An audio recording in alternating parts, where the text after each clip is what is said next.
I want to talk about something I haven't even brought up with my therapist because it's really embarrassing.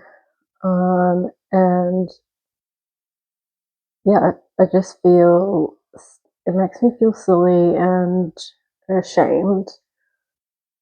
But if you've ever had feelings for someone or you had a crush and then it started developing into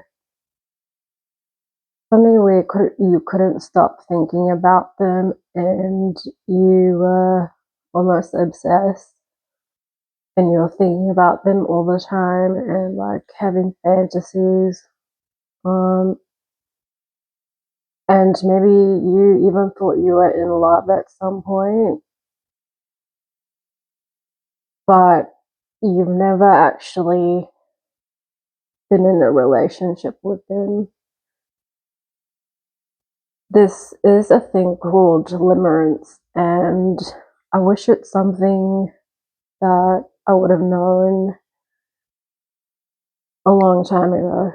Um, when I was a teenager, this happened to me with a boy that I liked, and it happened to me like we never dated um, at all. And it happened to me again in my 20s. I was living overseas and I left the country, and as I was leaving, I like couldn't stop thinking about them for some reason. And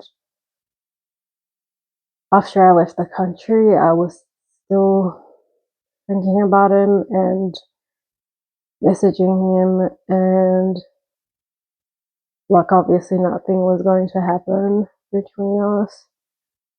And it happened to me again in my 30s, and I only learned about it in my 30s. So I really want to share it with you because I kind of kept seeing this word pop up. Um, but I kind of just ignored it because I didn't know what it was. But limerence is basically when you get attached to a person that you don't actually know. So you're kind of developed a whole relationship based on assumptions.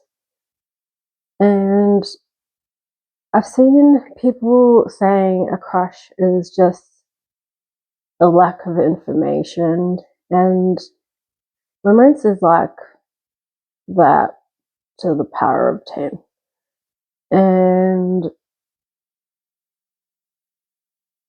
it happens when maybe you're feeling isolated or lonely or just going through a stressful time, and it kind of becomes an escapism for whatever bad things that you're going through. And I'm not an expert, like, I'm not a therapist or an expert on limerence, but from what I understand, it kind of stems from like your childhood, or even it could be trauma passed down from your ancestors. And for me, what I think it was is when I was really young, like from when I was born to until I was like 5, I didn't have one of my parents present for like for a lot of the time, except for like weekends. So he was working during the whole week. That may have had something to do with it. Basically, from what I understand, it's like when you're a when you're a kid and your brains kind of develop to hold on to your caregivers. And if they're not there, your baby brain like would think that you're dead, and that would be really bad for you. So to cope, you kind of like have this emotional attachment to them where you're kind of keeping them alive by like getting emotionally attached to and like thinking about someone who's not there. So I'm probably explaining it wrong, but you can look for more information about it. I found a lot on YouTube that I found really helpful. And basically, what I'm trying to say is that you you want someone that you can't have because you can't have them. So this always happened to me, like in between relationships or between dating. Um, so at times when I was always single and I was either feeling isolated for whatever reason or going through like a stressful time where I couldn't relate to anyone near me. And yeah, so with limerence, there's always some obstacle in the way of you being with them. So it could be distance, it could be like you already have partners. So that's another thing. It can happen to you if you're married or if you're in a relationship. I haven't experienced that, but it is a possibility, and it's something that's why I think it's like more people should be aware of it. And um,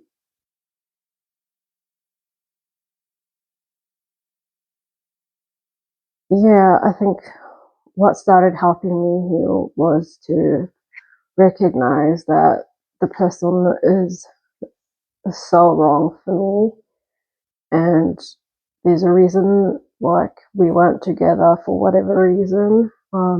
Even though my mind would keep making up reasons um, to justify why we weren't together and just imagine scenarios where we would be together, um, or like scenarios where things could work out. And um, yeah, and if you're someone who watches like those tarot readings, they're so toxic, and I would just say like just don't take them seriously. Or I don't know if anyone takes them seriously, but they can be really addictive as well, and it just kind of feeds your delusions. So really be careful with them. Sometimes it's better just to unfollow these tarot readers, or like, yeah, I don't know, I would just say unfollow and stop watching them altogether. Get your own tarot decks if you really want and learn to read them yourself, but listening to someone just saying, oh, the person's about to make a move is really not going to help you. But yeah, I really hope that helps someone, and see you tomorrow.